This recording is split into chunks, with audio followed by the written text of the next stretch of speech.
Hey folks, Matthew with Tactical Comms here today. And today I want to talk to you about the use of encryption in our communications plans. But first, let's get a few things out of the way. There is no easy button in communications. There is no one size fits all. And there is no single mode, method, band, or encryption scheme that will work for everybody all of the time. Now with that out of the way, let's look at one way to use encryption for your communications plan. For purposes of our discussion, we're looking at the communications for command and control, or between the RTO and the Tactical Operations Center, or TOC. We're going to start simply by looking at software encryption tool known as Paranoia Text Encryption, or PTE. This is a free software you can install on your Windows or Linux-based, Pi included, devices, and it does not require the internet. We also want to look at the Raspberry Pi scripts that I showed you in previous videos, specifically the password generator script. I'll explain more about this in just a little bit. If you listen to Civil Sentinels podcast, where he and Florida Man Outdoors were joined by Jeremy from Everyday Citizens Tactical, Jeremy talked about the RTO is more of a communications officer than simply an RTO. Now that kind of struck me because you know what, that makes a lot of sense. The reason behind this logic is that the RTO in a grid down or bad day scenario is responsible for way much more than just simply being a radio operator. And this very concept is spelled out in detail when you look at John Jacob Smith's book, Partisan Operator Journal.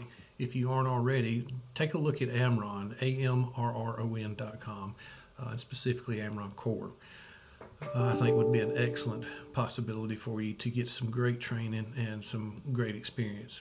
But in the scenario where you've lost the internet and traditional communications networks, you need to know how to securely communicate with whatever you have, even if you do not have hardware encryption.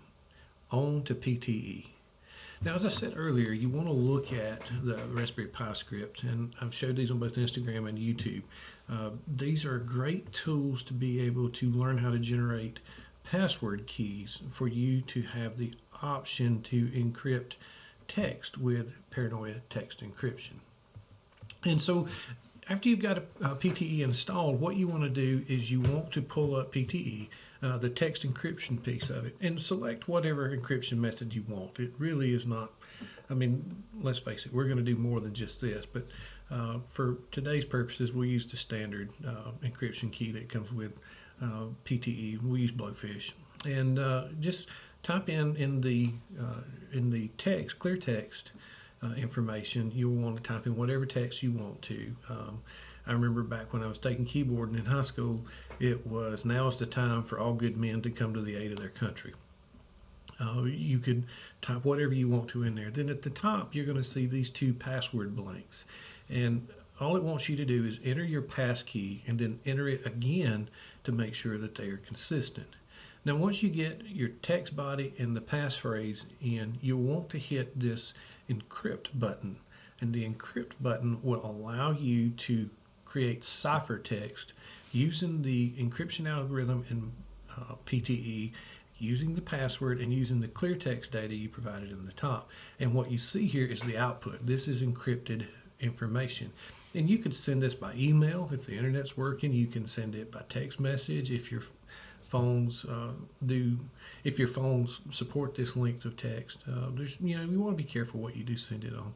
Or you could send it over radio using FLDigi or something along those lines. One point I would make here is there's lots of discussion about using encryption on ham radio. Just don't.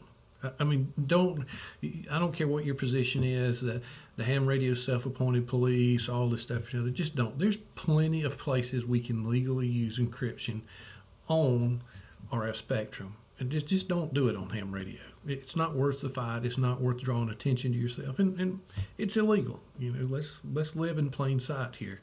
Because at the end of the day, if the world goes to pot, it really doesn't matter. So what the practices you use in the business portion of the band, in places where you can legally do it, will translate into wherever else you need to go. But stay away from it. It's just a bad idea all the way around. All right, so now this was just a quick down and dirty tutorial on how to use Paranoia Text Encryption app. This is a great tool. It's freeware, and it gives you some possibilities.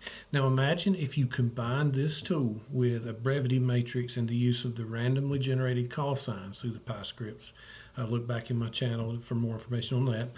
And you enter all that information. You enter your randomly generated call signs. You enter your the codes from your Brevity Matrix, and then you encrypt that data with passwords you generated with the Raspberry Pi. You've got really, really strong multi-layer encryption that you can send in a variety of different methods. If you wanted to take the time to enter it all in on a SMS on DMR or something like that, go for it. I think that's probably a bad idea, but it's a possibility. But it gives you some strong tools that you can use and you can play around with and figure out. To start with, I do recommend using email or text messages to send and receive secure or ciphertext messages between you and your friends. Thanks so much for following us and being a part of it. And while you're here, go ahead and smash that like button and subscribe. It really helps us out and share. And don't forget our book, Frozen Signals. Have a good one.